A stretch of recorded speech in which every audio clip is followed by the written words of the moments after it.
Ya, Assalamualaikum warahmatullahi wabarakatuh. Waalaikumsalam warahmatullahi wabarakatuh. Oke, pada kesempatan ini saya akan kembali ngobrol-ngobrol lagi, dan ngobrol-ngobrol kali ini adalah edisi spesial, yaitu ngobrol milenial. Ya, kenapa spesial? Karena memang narasumber kita kali ini adalah spesial juga. Jadi beliau adalah Kang Arif Syamsuddin Timbangi. Assalamualaikum, Kang. Waalaikumsalam warahmatullahi. Ya, jadi beliau ini adalah founder komunitas Yuk Istiqomah Indonesia, gitu ya, Kang? Siap. Oke, jadi sebelumnya beliau ini bukan orang asing begitu bagi kita. Nah, jadi beliau ini kalau misalnya mahasiswa angkatan lama yang dulu kan ada yang namanya beasiswa bidik misi.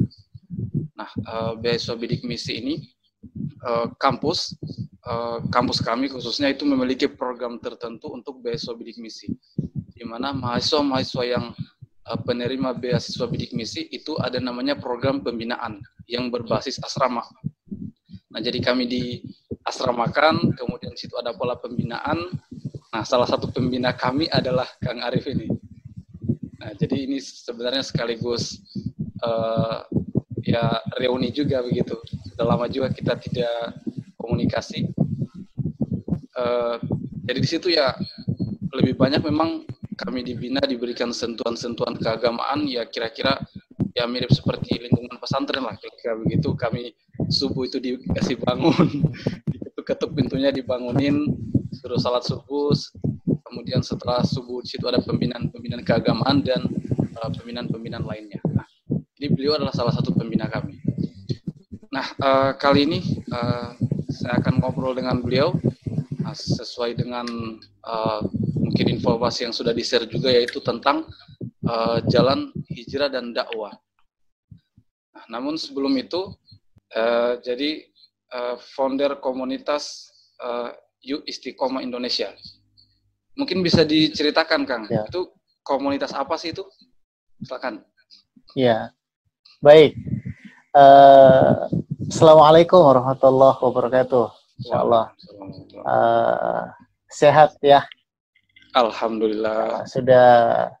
Sudah begitu lama tidak ketemu ya. Alhamdulillah malam hari ini dengan komunikasi yang sangat singkat ya, bisa bertemu ya meski di zona virtual seperti ini. Alhamdulillahirabbil alamin, salatu wassalamu ala Rasulillah. Ya, jadi komunitas Istiqomah Indonesia itu adalah komunitas para pemuda ya untuk menghimpun ya para muda-mudi di awal berdirinya di 3 Maret ya tahun 2016 ya, kalau nggak salah 2016 ya. Sampai sekarang alhamdulillah sudah tersebar ya di berbagai daerah ya. Kita kemudian bentuk, awalnya pembentukan komunitas Istiqomah Indonesia ini dulu namanya sebelum Yuk Istiqomah Indonesia itu namanya Yuk Halqoh. Nah, Halqoh itu adalah bahasa Arab ya. Nah, bahasa Arab artinya ngaji gitu ya. Nah, belajar gitu. Jadi di dalamnya kita himpun para pemuda-pemuda ya, dengan tentunya satu energi yang kita harapkan ya menjadi visi bersama. Jadi kita punya impian ya, punya mimpi ya, termasuk saya punya mimpi dengan terbentuknya komunitas Istiqomah Indonesia ini menjadi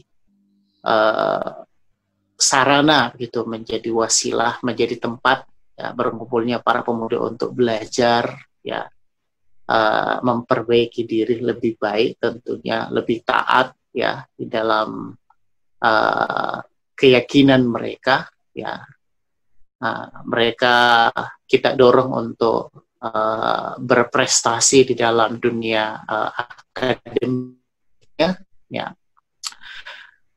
menghargai perbedaan, ya, karena dulu awalnya sebenarnya saya membentuk komunitas ini itu dari hasil jajakan, ya, organisasi selama kuliah. Nah, seperti itu.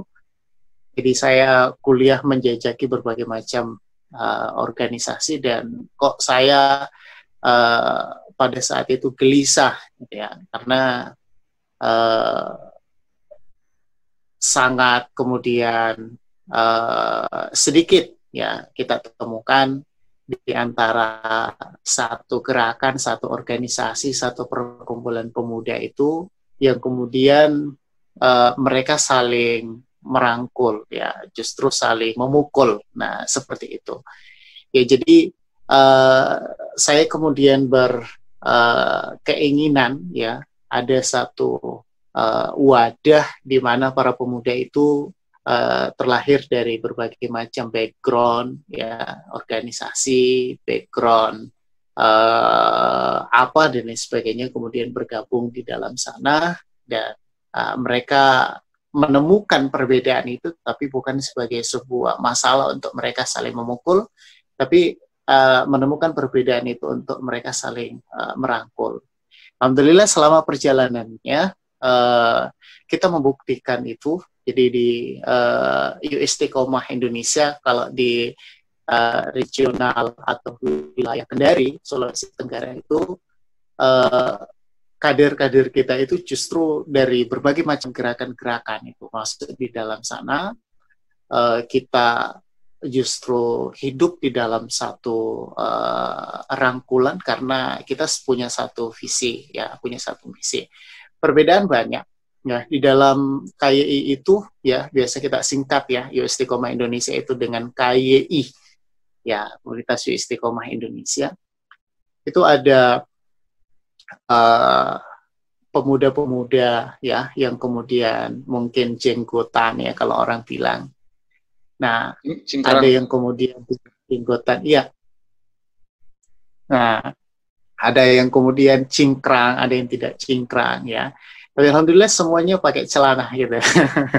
Tidak ada yang tidak pakai celana. Dan alhamdulillah mereka bisa memahami perbedaan itu, bisa memahami pandangan itu, dan mereka tidak saling memukul, tapi kita saling merangkul bahwa inilah perbedaan, ya, yang masing-masing punya pandangan, masing-masing punya dalil, dan kita jalan. Karena kenapa? Bukan itu persoalan utama kita, ya. Persoalan utama kita itu adalah persatuan, ya, di mana kita sangat memahami bahwa wajah, ya, negeri yang sangat kita cintai ini 20, 40, 80 tahun ke depan itu sebenarnya tercermin dari para pemudanya. Nah, kalau para pemuda hari ini sudah bisa saling bersama di dalam perbedaan pendapat itu, wabil khusus pemuda-pemuda muslimnya dan sebagainya, yang akan menjadi penerus stafet, ya, bangsa ini, menyelamatkan bangsa ini ke depannya.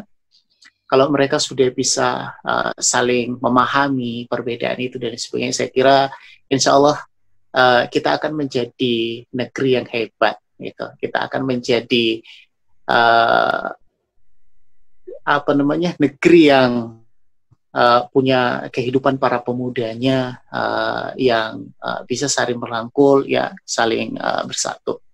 Nah, spirit, ya, itu kemudian kita bangun. Dan alhamdulillah orang di kuliah di Fakultas Teknik itu kuliah 3 tahun lebih, itu kebanyakan mustahil. Ya, alhamdulillah di Komunitas Istiqomah Indonesia kita support, ya, dalam bidang prestasi itu kita bisa menyelesaikan mereka, membantu mereka dengan support, dengan motivasi tentunya.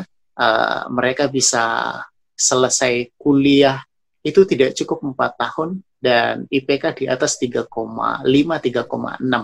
Nah, dan itu kita sudah buktikan. Dan insya Allah kita akan terus torehkan membantu para pemuda. Yang dulu orang-orang yang bergabung yang kita rangkul itu adalah orang-orang yang dulu preman, ya.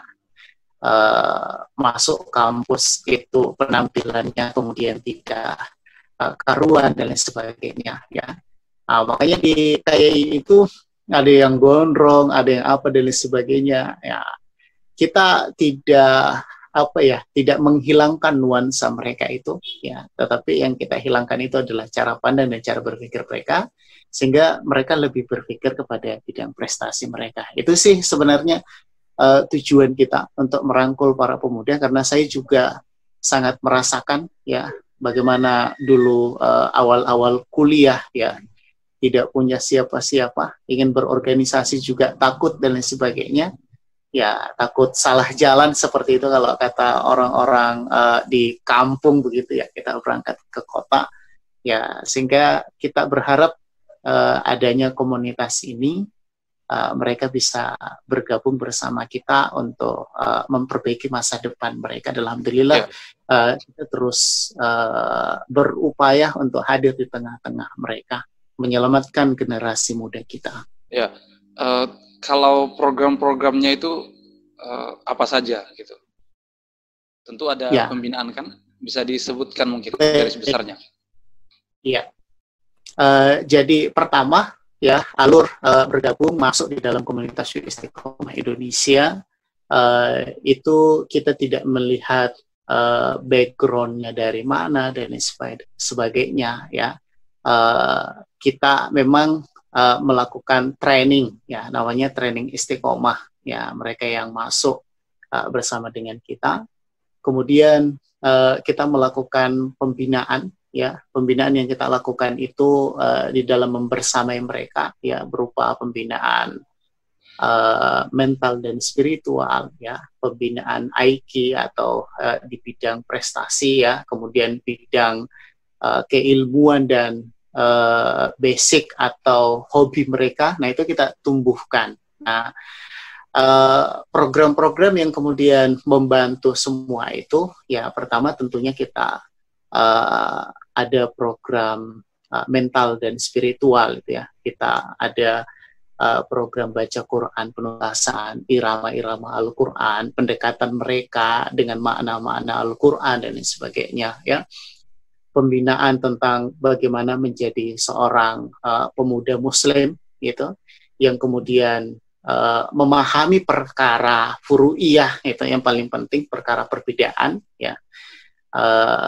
Terutama di dalam perkara cabang tadi, ya, seperti jenggotan, tidak jenggot dan lain sebagainya, sehingga kita tidak menjadi orang-orang yang beragama itu justru tidak melihat, ya, yang mana yang seharusnya kita kita rangkul, yang mana yang seharusnya kemudian istilah dalam tanda kutip kita pukul. Nah, seperti itu. Programnya kita namai kalau di dalam kayak itu dari bangun tidur sampai kemudian tidur lagi, bahkan tidak bangun-bangun lagi. Nah, seperti itu. Ya, kita ada program banyak, ya, sampai kemudian pada program training pengurusan jenazah, ya. Nah, yang tadi saya katakan program yang tidak bangun-bangun lagi, ya, seperti itu. Kita melakukan pembekalan itu. Mengapa pemuda, terutama pemuda Muslim itu penting untuk mengetahui itu, ya? Karena kita tahu betul bahwa wajah Islam ini ke depannya, ya. Nah, terutama tadi saya katakan wajah kehidupan bernegara kita ke depannya ini tidak akan pernah terlepas dari bagaimana pemudanya di hari ini. Nah, seperti itu. Islam juga begitu, ya, dari perkara-perkara kecil, ya, sampai kemudian perkara-perkara besar, termasuk dakwah. Nah, kita sangat prioritas, kita sangat mendorong, ya, mereka supaya bisa menjadi pemuda-pemuda pengemban dakwah, ya, yang kemudian bisa menyampaikan Islam dengan hikmah, Islam yang kemudian penuh dengan kehangatan, ya, rangkulan dan lain sebagainya, menganggap bahwa semua perbedaan itu bukan menjadi persoalan untuk kita bersaudara, ya, selama Al-Quran kita, kitab kita masih satu, akidah kita masih satu dan lain sebagainya. Nah, sehingga di sana kita bekali, ya, adab, ya, termasuk nanti prestasi mereka dan lain sebagainya. Bahkan kita evaluasi begitu loh, IPK mereka dan lain sebagainya. Walaupun kita bukan organisasi yang milik kampus, ya, tapi kita secara termasuk ke pelajar-pelajar itu kita sentuh, ya, yang duduk nongkrong-nongkrong di deker, ya, duduk di taman-taman dan lain sebagainya, minum minuman keras dan lain sebagainya, semua kita rangkul, ya. Justru kita di komunitas Istiqomah mengajarkan kepada mereka jangan menjauhi mereka. Program-program yang lainnya selain itu tadi kita melakukan training mental, ya, ya, kita ada training bagaimana agar mereka itu menjadi orang-orang yang mampu tidak hanya cerdas, ya, di atas kertas gitu, tapi mereka mampu menyampaikan gagasan, menyampaikan ide. Nah, ada training yang kemudian kita sebut dengan sukses berbicara di depan umum, ya, dengan penuh karismatik dan lain sebagainya. Nah, kita buat training khusus ke sana, ya. Di bidang cyber, ya, kita juga training di bidang IT dan lain sebagainya, ya, kita kembangkan skill mereka di dalam pembinaan skill tadi. Nah, termasuk di hal-hal yang lain, ya, kita program edukasi, ya, nah, sering kemudian kita lakukan. Makanya di semua bidang, ya, kita sering melakukan edukasi kesehatan. Di bidang kesehatan kita sudah beberapa kali melakukan seminar nasional, ya, malahan, dan itu dokter-dokter spesialis yang sangat luar biasa yang kemudian kita undang pada saat, dan alhamdulillah pesertanya juga sangat banyak yang antusias pada saat itu di bidang kesehatan. Di bidang ekonomi juga sudah berulang kali kita melakukan seminar ekonomi nasional, ya, bahkan pada saat itu pesertanya sangat membludak, ya, sampai orang itu kaget begitu loh. Nah, kita masuk di dalam sebuah kampus, ya, dengan organisasi luar, ya, kita masuk dalam sebuah kampus kerjasama dengan salah satu prodi, ya, di kampus itu. Ya, kemudian kita membuat seminar nasional dan lain sebagainya. Di bidang teknik, kalau kegiatan ini mau menyambut Idul Adha. Ya, nah, banyak sekali program-program kita, termasuk dengan kegiatan menyambut Idul Adha itu kita punya program Ayo Berkurban bersama Komunitas Istiqomah Indonesia sampai ke pelosok-pelosok desa. Kurban nah, juga, ya, Kang? Iya, kita berkurban. Nah, jadi kita mengumpulkan para pekurban, ya, bekerja sama dengan kita, tetapi kurbannya itu kita salurkan atau kita sampaikan, bahkan pemilihan hewannya, kemudian pemotongannya dan pembagian itu di pelosok-pelosok desa. Nah, seperti itu. Mengapa demikian? Karena biasanya kalau yang di perkota-kotaan itu, yang di luar itu biasanya para pekurban itu kan banyak. Nah, biasa justru yang tidak tersentuh ini adalah yang di pelosok-pelosok desa itu. Makanya kita kurban di sana. Alhamdulillah kemarin sudah ada beberapa, ya, ada beberapa kelompok yang sudah kemudian kita bentuk untuk kita salurkan, ya, kurban-kurban mereka itu dengan cara patungan, ya, ke pelosok-pelosok desa, dan insya Allah nanti kita akan laksanakan di Hari Raya Idul Adha ini. Mudah-mudahan dengan harapan program ini agar membawa senyuman, ya, bagi saudara-saudara kita yang ada di pelosok-pelosok desa yang mungkin bahkan boleh jadi mereka belum pernah merasakan daging kurban itu. Nah, seperti itu. Iya, begitu pula dengan peduli bencana gitu. Kemarin kita memberangkatkan, ya, tim ke Palu gitu. Gempa Palu kemarin, alhamdulillah kita hampir sebulan di sana, ya, bersama dengan tim ISN, kemudian kita membantu para korban bencana dan lain sebagainya, donasi-donasi dan lain sebagainya, kita bergerak gitu. Sehingga betul-betul pemuda-pemuda yang kemudian bergabung itu melupakan masa lalunya, melupakan minuman keras, itu melupakan kebiasaan obat-obat terlarang dan lain sebagainya, pergaulan bebas. Kenapa? Karena mereka disibukkan dengan kegiatan-kegiatan baru, disibukkan dengan kegiatan-kegiatan bermanfaat, disibukkan dengan kegiatan-kegiatan kemanusiaan, sehingga mereka pikirkan itu adalah bagaimana saudara saya di sana yang kena bencana, misal bagaimana kawan saya dan lain sebagainya. Nah, seperti itu. Menarik tadi apa yang dijelaskan oleh Kang Arif tentang komunitas Istiqomah. Jadi bagi teman-teman sekalian atau adik-adik sekalian yang ingin gabung, ada Instagramnya juga ya Kang, dan ada fanpage-nya. Nah itu mungkin bisa di-follow, kemudian mungkin bisa juga dihubungi dari situ ya Kang? Siap, bisa, sangat bisa. Instagram kita Istiqomah_ID. Nah, oke. Kang, kita akan fokus ke tema tentang hijrah dan dakwah.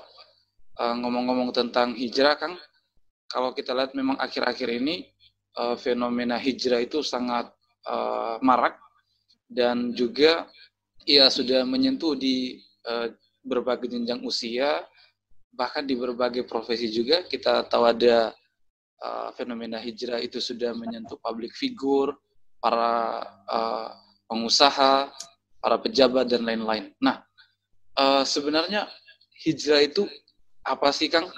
Mungkin bisa dijelaskan hijrah itu apa dan kenapa sih kita itu harus berhijrah, gitu?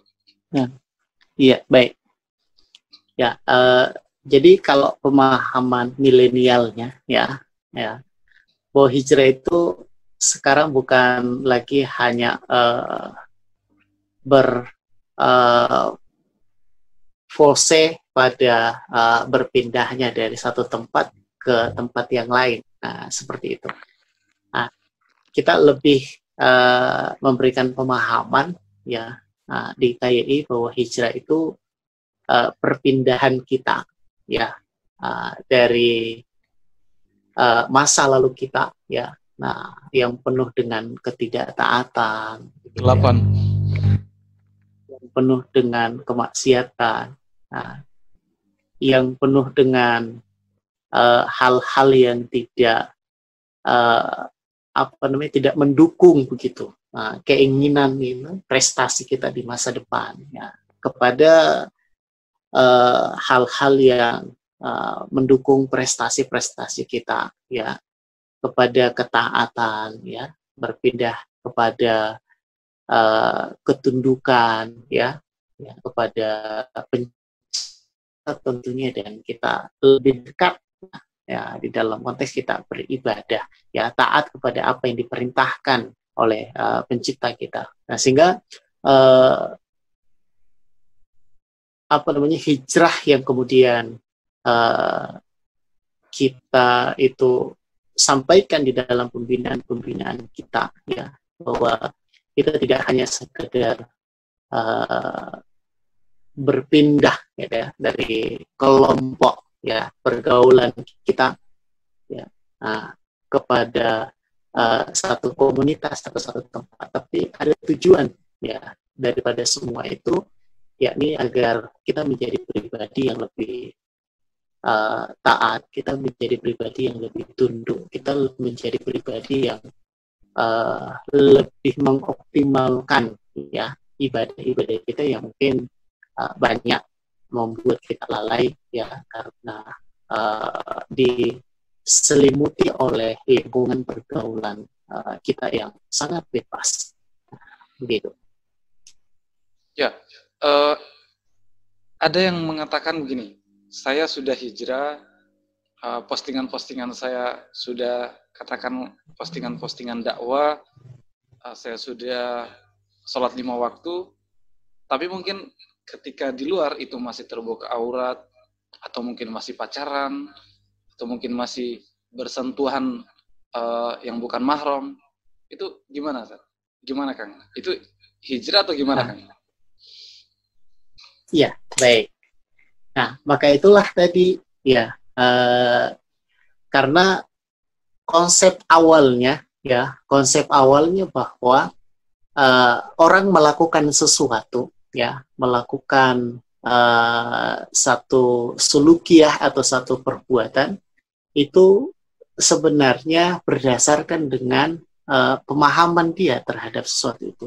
Ya, kalau pemahaman dia terhadap sesuatu itu baik, ya, walaupun itu adalah buruk, maka dia akan melakukan itu karena dia menganggap itu adalah baik. Nah, maka itulah mengapa kita memahamkan mereka bahwa hijrah itu bukan kita hanya sekedar berpindah tempat, ya, tapi hijrah itu adalah kita berpindah dari kemaksiatan, ya, kepada ketaatan kepada Allah, ya, kepada ketaatan kepada perintahnya. Tentunya dengan memberikan edukasi, ya, memberikan pemahaman di dalam pembinaan kita tadi, ya, di dalam mempersamai langkah mereka, bahwa apa yang kemudian kita dapatkan ketika kita taat, ya, apa yang kemudian kita dapatkan ketika kita tunduk kepada perintah-perintah Allah dan lain sebagainya. Dan itu kita buktikan. Nah, kita buktikan. Nah, dan alhamdulillah mereka yang kemudian bergabung itu semakin membuat mata mereka itu melek, ya, istilahnya terhadap teman-teman, ya, teman-teman mereka yang sudah lebih dahulu gabung itu dengan penuh luar biasa, ya, prestasinya sangat luar biasa dan sebagainya, ya. Bayangkan di KYI itu mereka yang dulunya pada saat sebelum gabung dengan kita itu ditahu bahwa kehidupannya sangat kacau, ya, bahkan gondrong, ya, istilahnya rambutnya panjang, ya, dan lain sebagainya. Masuk di KYI itu biasanya orang beranggapan ketika kita itu hijrah jadi anak-anak kumpulan seperti itu yang kemudian mempelajari Islam misal, ya, kita akan berubah, ya, berubah total, ya.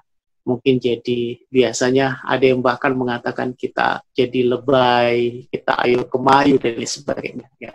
Justru kalau kita ingin melihat mereka, justru itu kita patahkan pendapat itu, karena kita tidak melihat, ya, penampilan, sehingga bukan sekedar itu yang kita ubah.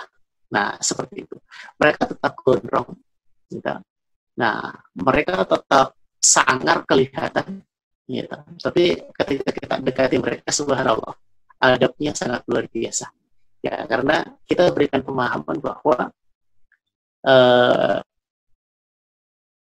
hijrah itu, ya, hijrah itu pada hakikatnya adalah membuat kita, ya, agar kita itu lebih taat, ya, agar kita itu lebih tunduk pada seluruh apa yang kemudian diperintahkan oleh Allah dan Rasulnya. Dan Allah itu tidak melihat penampilan kita. Allah itu melihat kekuatan, keimanan dan ketakwaan kita. Itulah yang membedakan kita. Nah, dari manusia yang lainnya, yakni keimanan dan ketakwaan kita. Jadi bagaimanapun penampilan kita, ya, kalau kemudian kita taat, maka insya Allah dengan sendirinya penampilan juga itu akan berubah. Nah, seperti itu. Ya, Oke. Tidak mungkin. Ya. Ya. Ya, seperti yang Kang Arif jelaskan tadi, memang kalau kita lihat ada dua hal, kalau setidaknya ada dua hal yang, ya, bisa mengganggu pemikiran kebanyakan orang, ya, bahwa misalkan kalau hal pertama, kalau misalkan saya ingin berhijrah, nah nanti seperti yang Kang Arif jelaskan tadi, maka saya akan katakan dikucilkan mungkin di lingkungannya, disebut ustadz lah, soalim lah, apalah begitu. Nah, kasus yang kedua, dia sudah misalnya kita sudah bisa berhijrah, tapi istiqomahnya itu yang berat. Nah, itu gimana tentang dua hal itu? Baik, Masya Allah. Nah, ya, baik. Nah, jadi pertama kita mengambil hikmah dari kisah, ya, Luqman, ya, Luqmanul Hakim. Nah, jadi ada kisah ketika dia membawa anaknya, gitu, mengajarkan kisah kepada anaknya dengan satu kendaraan, ya, dulu namanya kendaraannya, kalau sekarang itu BMW, ya, istilahnya. Kalau dulu namanya keledai, bukan kedelai ya. Kalau kedelai itu enak, ya, bisa dibikin susu seperti itu. Nah, keledai. Nah, satu tempat dia melewati satu kerumunan, ya, kemudian disimpannya anaknya di atas kendaraan itu, ya, atau keledai itu, kemudian diceritai gitu oleh kerumunan tadi, ya, bahwa dasar gitu kan, anak durhaka gitu. Nah, masa kemudian bapaknya, ya, jalan sambil menari keledai itu, sementara dia enakan duduk di atas. Nah, kemudian ditanya setelah melewati perkumpulan itu, ditanyalah sang anak ini, ya, dengar tidak tadi, ya, orang-orang ngomong, ya. Dia mengatakan, saya dengar wahai ayah. Dia mengatakan bahwa saya anak durhaka, masa ayah jalan kaki dan lain sebagainya. Kemudian si Luqman, ya, sahabat itu mengatakan kepada anaknya, kalau seperti itu kita tukaran gitu. Ayah yang kemudian menunggangi keledai ini, dan si anak ini kemudian jalan. Nah, ternyata melewati kerumunan juga diceritai begitu, diomongin begitu kemana-mana, ya, bahwa ayahnya seperti apalah dan lain sebagainya, ya, menyiksa anak, masa anak dibiarkan jalan kaki dan lain sebagainya, sementara dia enak-enakan di atas. Nah, seperti itu. Nah, disampaikan lagi oleh Luqman ini kepada anaknya, dengar tidak, ya, apa yang disampaikan oleh orang-orang tadi, apa yang diomong, dengar, ya, seperti ini dan lain sebagainya, gitu. Nah, kemudian Luqman ini menyampaikan kepada anaknya, kalau seperti itu kita sama-sama jalan, ya, menari keledai. Dan apa yang dikatakan oleh orang-orang, ya, mereka ini adalah orang gila begitu, nanti tidak waras. Nah, kenapa? Karena keledai pada saat itu adalah kendaraan, ya, meskinya kemudian dilewati gitu. Nah, dijadikan tunggangan. Nah, disampaikan lagi hikmah kepada anaknya. Anaknya juga mendengar bahwa kita dikatakan orang tidak waras, masa keledai apa dan sebagainya. Nah, hikmah yang kemudian sering kita sampaikan bahwa jangankan kita hijrah, ya, saat tidak hijrah saja kita terkadang mendengarkan omongan orang lain. Nah, kalau kita tidak menginginkan omongan orang lain, maka sesungguhnya kita akan jauh dari yang namanya keberhasilan dan kesuksesan. Nah, seperti itu. Karena di balik sebuah kesuksesan, ya, pasti ada hal-hal yang tidak diinginkan, termasuk omongan orang lain. Nah, seperti itu. Jadi tipsnya, ya, tipsnya bahwa omongan orang lain itu kita tidak jadikan sebagai sesuatu yang membuat kita jatuh, meski terkadang pedis. Nah, gitu.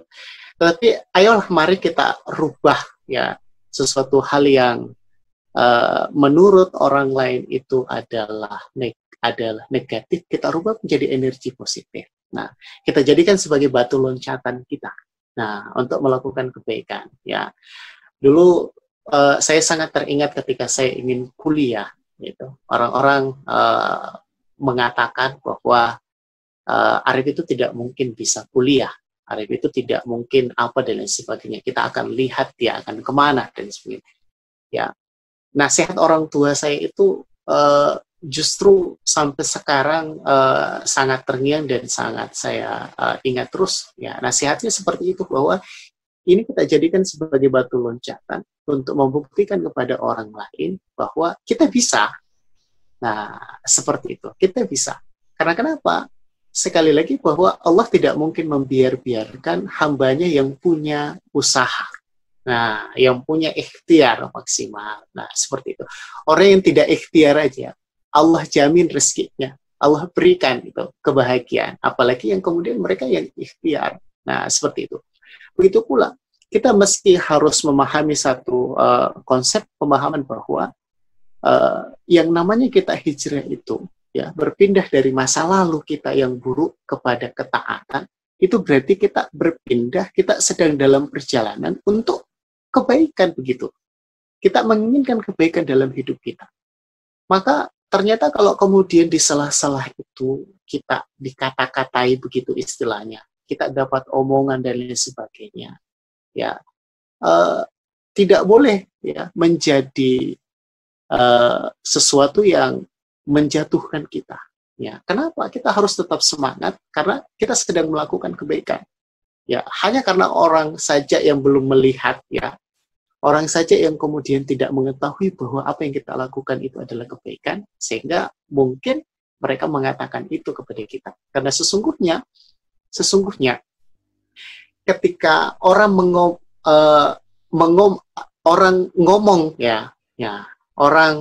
mengomentari kita, nah itu sesungguhnya bukan menunjukkan, ya, tidak selalunya menunjukkan seperti itulah kita, tetapi sejatinya menunjukkan bahwa seperti itulah apa yang ada di dalam isi pemahaman mereka.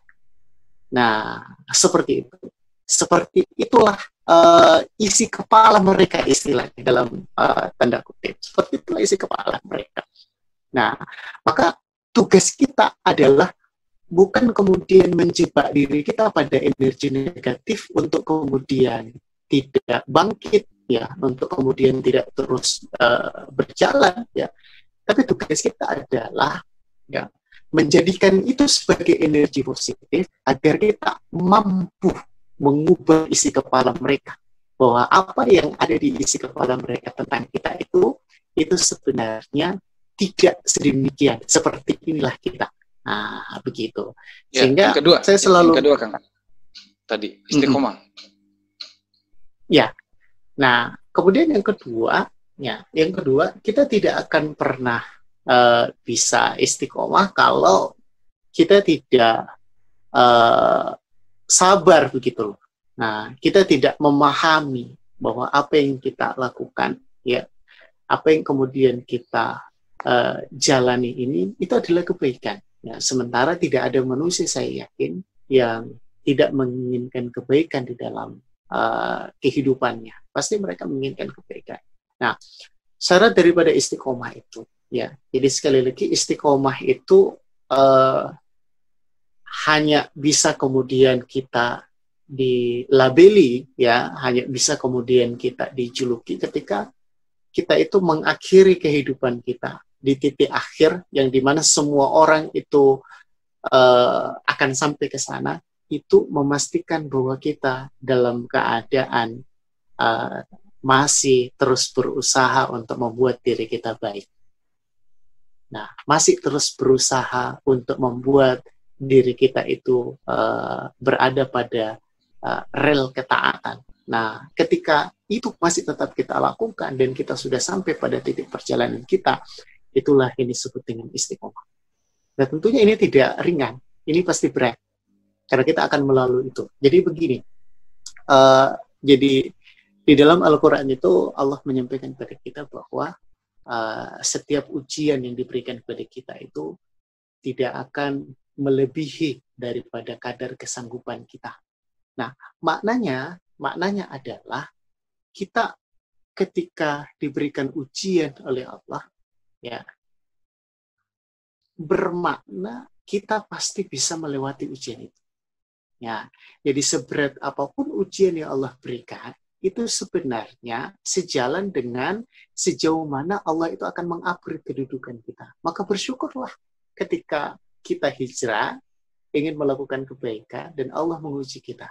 Itu tandanya bahwa Allah ingin menaikkan kedudukan kita, ingin menaikkan derajat kita, ingin menaikkan posisi kita. Nah, begitu. Maka semakin besar ujian yang Allah berikan kepada kita, maka semakin besar kemungkinan ketika kita mampu menjalaninya dengan rasa sabar, kita akan di-upgrade oleh Allah dengan kedudukan yang mulia juga. Nah, seperti itu. Dan insya Allah, syarat yang kedua, agar kita bisa istiqomah, kita memerlukan lingkungan. Nah, kita memerlukan lingkungan. Ya, kenapa tadi ketika saya sudah berusaha ya untuk kemudian melakukan kebaikan, tetapi ketika di luar justru saya terperosok, justru saya terpengaruh dan lain sebagainya, ya karena lingkungan kita. Nah, lingkungan kita mungkin paham, tapi karena lingkungan tidak mendukung, ya sudah, kita menjadi jatuh kembali. Makanya kita membentuk satu komunitas, ya, satu gerakan, satu kelompok untuk supaya lingkungannya menjadi terbentuk. Ada yang menjadi pagar diri kita, ya. Ada teman-teman yang berusaha soleh, terus mengingatkan kita. Nah, kalau lingkungannya tidak ada, maka niscaya kita tidak akan pernah bisa meraih yang namanya istiqomah. Kita justru akan kembali kepada perjalanan masa lalu, kita akan kembali kepada titik awal. Nah, begitu. Maka adanya kelompok itu, kita bergabung dengan kelompok itu, benefit yang kita dapatkan, keuntungan yang kita dapatkan adalah ada yang menjadi pagar pengingat kita dikala kemudian kita sebagai makhluk Allah yang lemah ini benar-benar sedang lemah. Nah, ada yang kemudian menguatkan kita, ada yang mengingatkan kita. Nah, kalau tidak ada sahabat-sahabat seperti itu, tidak ada sahabat-sahabat yang berupaya juga untuk soleh, maka saya kan tidak akan ada yang mengingatkan kita. Kalau sudah tidak ada yang mengingatkan kita, maka kita akan terjatuh kembali. Makanya Imam Syafi'i pernah mengatakan, untuk melihat akidah seseorang itu, lihat kepada siapa dia berteman, dengan siapa dia berteman. Nah, begitu. Maka inilah ya pentingnya mengapa kemudian kita itu meski berjamaah, meski berkomunitas. Nah, begitu. Ya, merinding tadi saya mendengar penjelasan dari Kang Arif. Oke. Tentang dakwah, Kang.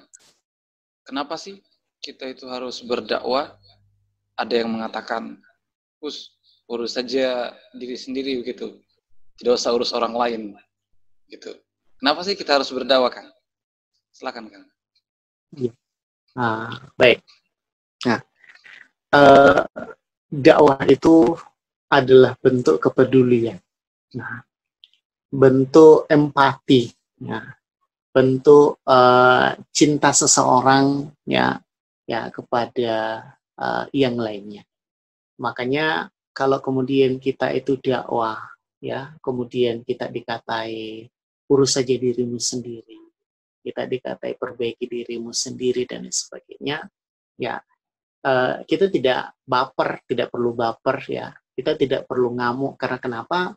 Empati kita itu ya, kepedulian kita kepada sesama ya, kita menganggap mereka adalah saudara kita, itu telah tertunaikan. Kita tidak melakukan pembiar-biaran sehingga Allah juga ikut menghukumi kita karena kesalahan kita melakukan pembiaran terhadap kemaksiatan yang kita lihat. Nah, Rasulullah sendiri mengajarkan tentang empati itu. Itu yang pertama ya, dengan mengumpamakan ya bahwa sesama kita ini itu ibarat penumpang kapal. Nah, begitu. Yang penumpang kapal itu ada yang di lantai bawah dan ada di lantai atas. Nah, begitu. Daerah kapal yang paling dekat dengan air itu semua orang juga tahu yang pernah lihat kapal betul. Nah, itu adalah daerah yang paling bawah. Nah, tetapi orang ketika ingin butuh air, ketika ingin buang air dan lain sebagainya, itu harus naik ke atas. Nah, kalau orang mengatakan bahwa saya kan dekat dengan air, saya lubangi saja kapal ini. Kemudian yang lainnya mengatakan, ya, yang lainnya membiarkan itu. Nah, orang melubangi kapal itu karena kenapa? Saya tidak mau dibilangi, urus saja dirimu sendiri, saya tidak mengganggu kaum dan lain sebagainya itu. Maka dia juga akan ikut tenggelam. Nah, seperti itu. Maka kita empati untuk keselamatan kita bersama, maka kita dakwah. Itu yang pertama. Nah, maka dakwah itu adalah sebenarnya mengasah rasa empati kita, mengasah rasa peduli kita, rasa kasih sayang kita kepada sesama. Makanya kalau kita didakwahi orang, kita harus bersyukur. Ternyata masih ada yang empati, masih ada yang peduli kepada kita. Bukan malah justru kita lebih ngamuk seperti itu. Kemudian yang kedua, ya, bahwa kita meski sadar begitu sepenuhnya tentang apa yang disampaikan oleh Allah dalam Al-Quran. A'udzubillahi samiil alim minasyaitonir rajim. Wa man ahsanu qawlan mimman da'a ila Allah. Wah, ini adalah pekerjaan yang paling Allah berikan kemuliaan kepadanya. Dia adalah pekerjaan, kata Allah, ya, pekerjaan yang paling mulia itu, yang paling ahsan, kata Allah, itu adalah da'a ila Allah, adalah dakwah. Bagaimana mungkin tidak mulianya dakwah itu? Karena kita mengajak orang kepada kebaikan. Ya, kita empati kepada orang agar dia melakukan kebaikan, agar dia melakukan ketaatan, ya, sehingga kemudian kehidupan dan lingkungan kita itu menjadi harapannya, menjadi lingkungan yang penuh dengan ketaatan, sehingga kita juga dampaknya terjaga nantinya. Nah, karena lingkungan kita adalah lingkungan yang penuh dengan ketaatan. Nah, kalau kita membiarkan itu, maka kita juga akan menjadi kena imbasnya, akan menjadi kena rusaknya daripada lingkungan itu. Nah, seperti itu. Ya, ada yang merasa begini, Kang. Saya mau berdakwah, tapi kok saya juga belum baik begitu.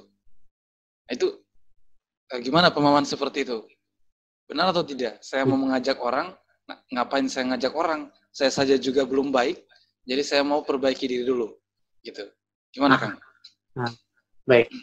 Jadi pertama kita meski meluruskan ukuran kebaikan itu, ukuran baik itu. Nah, kalau baik itu diserahkan kepada ukuran manusia, maka semua manusia itu punya ukuran masing-masing. Mana yang dikatakan baik dan mana yang dikatakan tidak baik. Makanya baik itu tidak boleh diserahkan kepada manusia. Nah, meski diserahkan kepada dalil, meski dikembalikan kepada pemilik kebaikan itu. Apa yang dikatakan baik, maka itulah yang kemudian kita ambil dan itu yang kemudian kita katakan baik. Nah, seperti itu. Makanya memang orang dakwah, ya, itu karena dia berupaya agar dia bisa baik, agar kehidupannya bisa baik. Nah, seperti itu. Makanya tidak ada orang yang, saya kira orang yang dakwah itu menganggap dirinya baik dan paling baik. Nah, tidak ada. Ya, karena kenapa? Karena yang disampaikan itu adalah kebaikan. Nah, yang disampaikan itu adalah kebaikan, maka bagaimana mungkin kita mengatakan bahwa mereka itu tidak baik, ya, sementara yang mereka sampaikan itu adalah kebaikan. Nah, seperti itu. Saya sering mengatakan begini, ya, kalau menunggu ikhlas kemudian kita beramal, maka kita tidak akan pernah bisa beramal. Tapi beramallah sampai kemudian Anda itu bisa benar-benar ikhlas. Nah, seperti itu. Kalau menunggu baik kemudian kita melakukan kebaikan, maka kita tidak akan pernah melakukan kebaikan. Tapi terus lakukan kebaikan itu sampai kemudian kita benar-benar menjadi baik. Nah, seperti itu. Ya, makanya Imam besar Hasan Al-Basri mengatakan begini, ya, kalau, ya, dakwah itu dilakukan setelah menunggu kita baik, maka niscaya tidak ada orang yang mau berdakwah dan dakwah ini tidak akan pernah sampai kepada kita. Nah, seperti para sahabat juga begitu. Apa yang kemudian didapat dari Rasulullah SAW, itulah yang kemudian disampaikan. Nah, seperti itu, ya. Apa yang padahal mereka itu baru berhijrah loh, tapi sudah berdakwah, sudah menyampaikan. Nah, kenapa? Karena mereka meyakini bahwa apa yang mereka sampaikan itu datang dari Allah dan Rasul-Nya, dan apa yang datang dari Allah dan Rasul itu adalah kebaikan.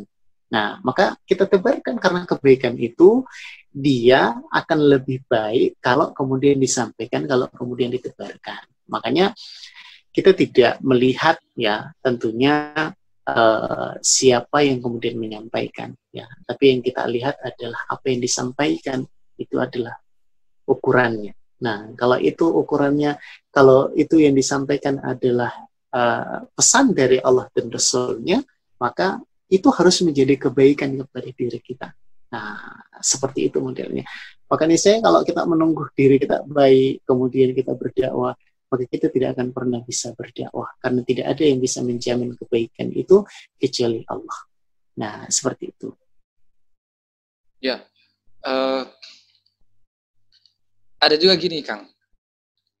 Ngapain sih saya harus hijrah? Ngapain sih saya harus dakwah?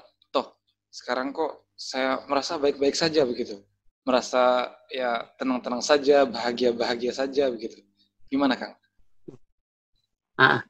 Orang yang tidak berhijrah, orang yang tidak dakwah aja kemudian merasa bahagia. Apalagi ketika kita berhijrah dan dakwah, pasti lebih bahagia. Nah, kalau ingin membuktikan, ayo coba kita hijrah dan dakwah, insya Allah. Karena begini, orang yang hijrah dan dakwah itu Allah janjikan pertama, ya, Allah janjikan pertama kemudahan baginya rezeki, dibukakan pintu rezeki. Nah, ini sangat jelas dalam Al-Quran. Kemudian yang kedua, Allah mudahkan solusi bagi masalah yang kemudian ia hadapi. Gitu. Bagaimana mungkin Allah membiarkan orang yang taat, ya, orang yang nggak taat aja diberi oleh Allah, apalagi mereka yang berupaya untuk taat pasti diberi bahkan lebih daripada orang yang kemudian tidak taat. Nah, rumus ini meski kemudian kita memahaminya, ya, rumus ini meski kemudian kita mencernanya. Nah, seperti itu, ya. Jadi saya sering mengatakan bahwa biarlah kita kehilangan sesuatu, ya, karena Allah daripada kemudian kita kehilangan Allah karena mencari sesuatu. Nah, seperti itu. Jangan melihat gitu, kesalahan besar dan kesalahan fatal kita itu adalah melihat orang yang tidak hijrah, orang yang tidak berdakwah tapi diberikan kesenangan, gitu. Dan melihat orang yang berhijrah dan berdakwah tapi diberikan ujian. Ini kesalahan fatal kita. Ya.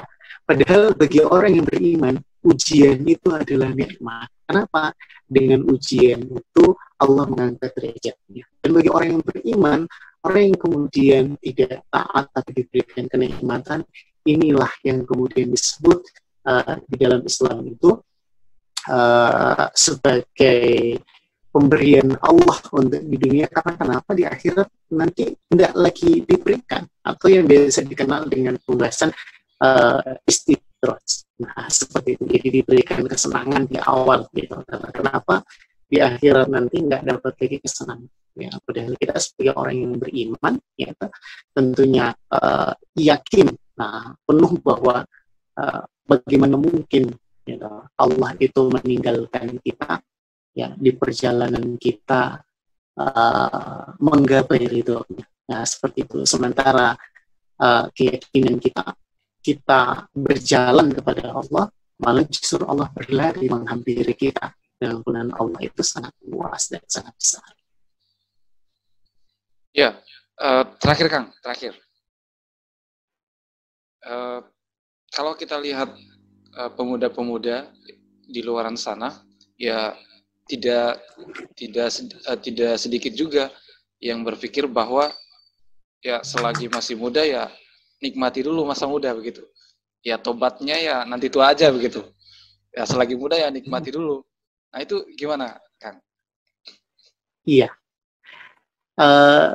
Pertama, tidak ada yang menjamin bahwa kita tua, ya, kemudian wafat. Nah, kehidupan itu seperti pohon kelapa yang kemudian memiliki buah yang sangat banyak, gitu.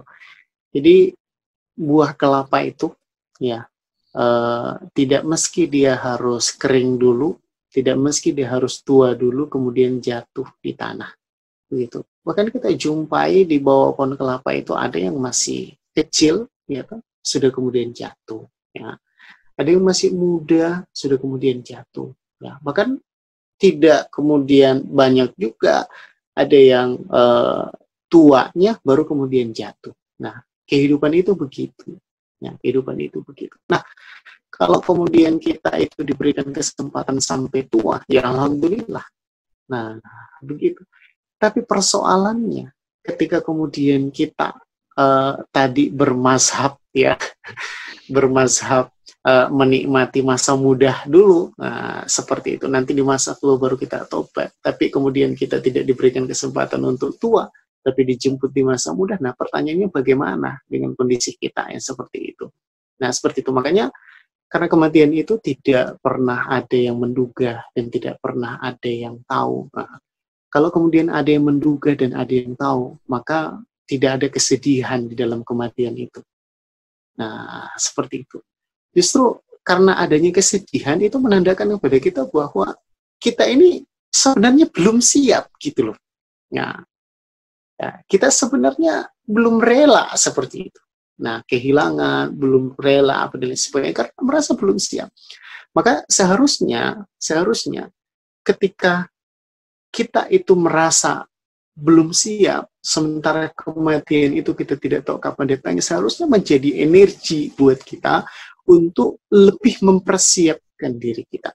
Nah, bayangkan kita mau melakukan satu perjalanan keluar daerah, mobilnya sudah datang, kita belum melakukan persiapan, maka apa yang kita akan lakukan itu, supirnya sudah menelpon, saya sudah di desa tetangga, sebentar lagi nyampe rumah, maka kita akan pasti buru-buru mempersiapkan itu. Supaya apa? Supaya jangan sampai ada yang ketinggalan. Nah, seharusnya seperti itulah kita ini dalam menjemput istiqomah, menjemput kematian, mempersiapkan bekal terbaik kita. Jangan kemudian ada yang disia-siakan. Termasuk justru seharusnya dibalik. Masa muda itulah masa yang seharusnya kita mempersiapkan diri untuk segala hal. Segala hal itu apa? Pertama, untuk menuai masa tua kita. Kalau masa muda kita, masa hari ini kita tidak melakukan kebaikan, kita tidak persiapkan kebaikan, maka hari esok pasti bukan kebaikan yang kemudian kita akan tuai. Nah, begitu. Supaya kemudian masa tua kita penuh dengan kebaikan, maka masa hari ini kita siapkan dengan kebaikan. Karena rumusnya adalah seperti apa kita esok, seperti apa kita 2 hari ke depan, itu cerminannya adalah seperti apa kita hari ini. Saya sering memberikan contoh gini. Kita mungkin sering ketika sholat di belakang imam, ya, yang bacaan Al-Qur'annya sungguh sangat luar biasa, memberikan ketenangan, kesejukan, kekhusyukan dalam sholat kita. Pertanyaannya, apakah instan seperti itu ia mampu kemudian mengeluarkan irama-irama yang sangat indah? Bukan enggak. Kenapa? Itu adalah sama dengan penjumlahan perkalian atau hasil daripada pembagian, ya, usaha-usaha mereka di masa kemarin. Nah, seperti itu. Maka kalau masa tua kita berharap menjadi orang-orang yang tobat, menjadi orang-orang yang kemudian misal baik, maka harusnya penjumlahannya, ya, karena masa tua ini adalah total, maka harusnya perjalanan kita di masa muda adalah penuh persiapan agar totalnya nanti bisa kemudian kita hasilkan sebagaimana persiapan kita. Nah, karena ya secara rasional kita, ya, rasional kita bahwa ketika 2 itu kemudian ditambah dengan 2, itu pasti hasilnya akan menjadi 4. Ya, walaupun nanti banyak teori yang bisa perdebatan bisa jadi 5 dan lain sebagainya. Nah, seperti itu. Jadi hasil penjumlahan perbuatan, ya, penjumlahan energi persiapan kita hari ini itu akan menghasilkan bagaimana hasilnya di masa depan.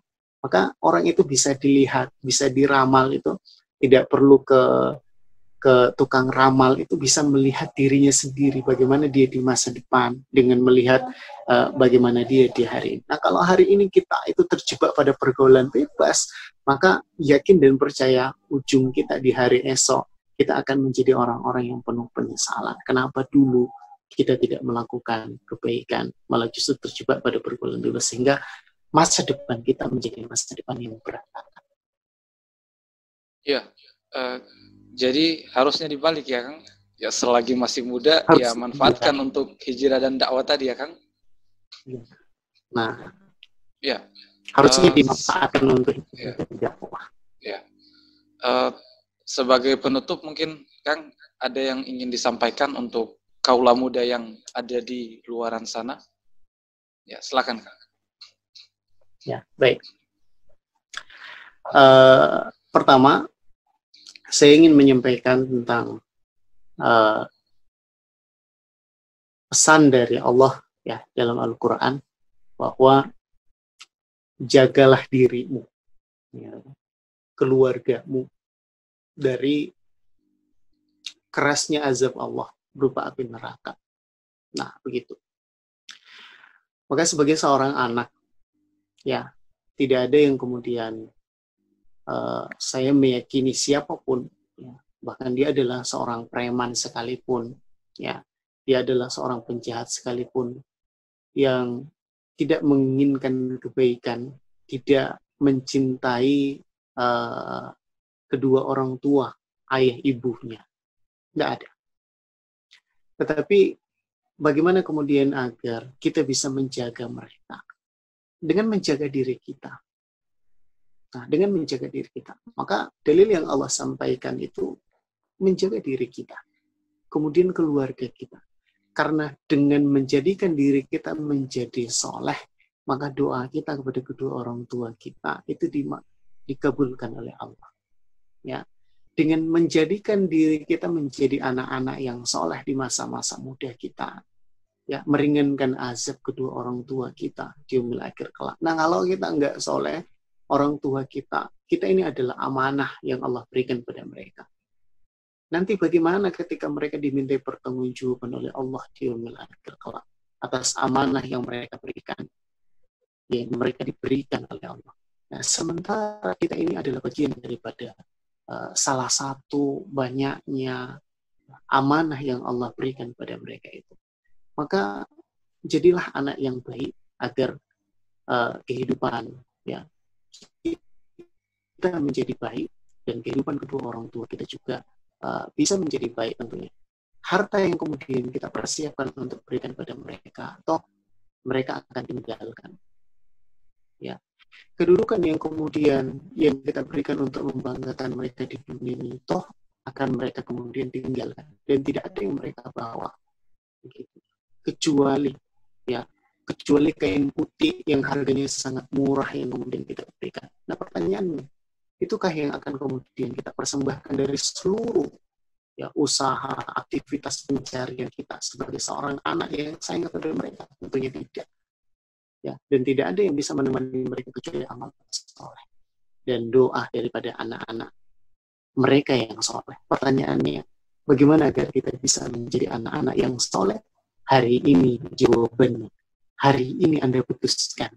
Ya, Anda masih mau tetap berada pada keegoan kita, ya, berada pada kungkungan pergaulan kita yang tidak membawa kepada ketaatan, atau Anda hari ini memutuskan untuk kemudian melangkahkan kaki pertama. Karena kenapa? Ya, puncak itu tidak akan pernah disampai, ya, oleh orang-orang yang hanya berangan-angan dan tidak bertanggung jawab terhadap angan-angannya. Tetapi puncak itu dan seluruh kenikmatannya hanya akan diraih oleh orang-orang yang hari ini berani melangkahkan langkah pertama mereka. Maka mereka akan kemudian melangkahkan kakinya dan mereka memahami bahwa langkah pertama itu akan mengakibatkan langkah kedua sebagai bentuk tanggung jawab mereka terhadap langkah pertamanya, dan akan mengakibatkan langkah ketiga dan langkah keempat, dan setiap langkah di tengah langkah mendaki puncak itu pasti akan ada ujian, ada binatang buas yang akan kita temui, ya, ada kemudian lubang yang akan kita temui, ada apa semua ujian yang akan kemudian kita temui. Nah, kalau kita tidak sabar, takut dengan itu semua, maka kita akan kembali ke dasar tadi, kita akan kembali ke lembah tadi, dan tidak akan pernah kita sampai pada puncak. Tapi kalau kita sabar menghadapi itu semua, kita lewati semua itu, kita nikmati semua itu sebagai bagian daripada perjalanan kehidupan kita, maka kita akan sampai ke puncak dan mendapatkan kenikmatan puncak yang sangat luar biasa. Ya, oke. Terima kasih Kang Arif atas waktunya malam ini. Siap. Ya, teman-teman semua, mungkin cukup sekian ngobrol-ngobrol kita. Sampai jumpa di ngobrol-ngobrol berikutnya, dan tentu saja dengan narasumber yang luar biasa. Sekian, Assalamualaikum warahmatullahi wabarakatuh. Waalaikumsalam warahmatullahi wabarakatuh.